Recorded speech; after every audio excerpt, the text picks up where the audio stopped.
aujourd'hui, c'est l'inauguration de la nouvelle résidence Le Carignan réalisée par FDI Habitat, résidence de 35 logements locatifs.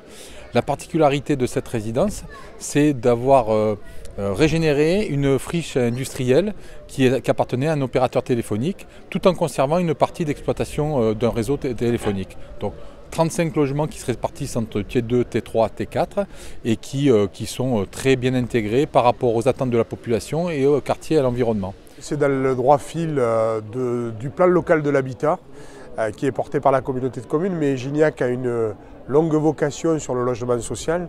Nous en avons 347 aujourd'hui. Depuis le début de notre mandat, nous en livrons 20 à 25 par an. Donc c'est une performance quand même dont on est très fier, d'autant plus que 65% de la population du territoire, y compris régional, est éligible à un logement dit social.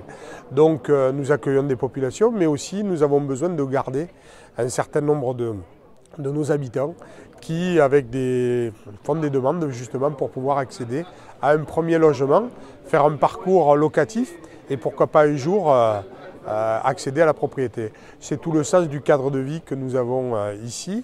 C'est un investissement de 4 200 000 € avec des financements bien évidemment avec la Banque des Territoires, mais surtout avec les aides des collectivités, que ce soit la communauté de communes la Vallée de l'Hérault, le conseil départemental, la région et aussi la mise de fonds propres d'FDI Habitat pour l'équivalent de pratiquement 500 000 € pour pouvoir équilibrer cette opération et pouvoir livrer dans un délai relativement contraint puisque nous avons réalisé cette opération entre le démarrage et la livraison de clients, c'est 18 mois d'intervention. Oui, alors il y a une grande croissance démographique sur le territoire et donc il faut répondre à cette attente de cette population.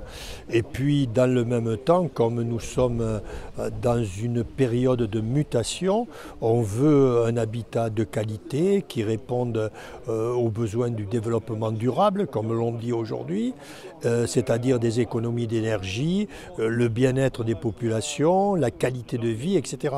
Et cette opération intègre tous ces éléments. Aujourd'hui, on est à peu près à 1,9% de population de croissance par an. C'est un fort taux, comme l'ensemble du territoire du pays Cœur d'Hérault et de la vallée de l'Hérault en particulier. L'arrivée des établissements structurants portés par la région, puisque notre présidente Carole Delga, l'ensemble de son équipe, le rectorat, l'académie, ont validé la livraison pour la rentrée 2020 du lycée qui aujourd'hui s'érige de manière très forte.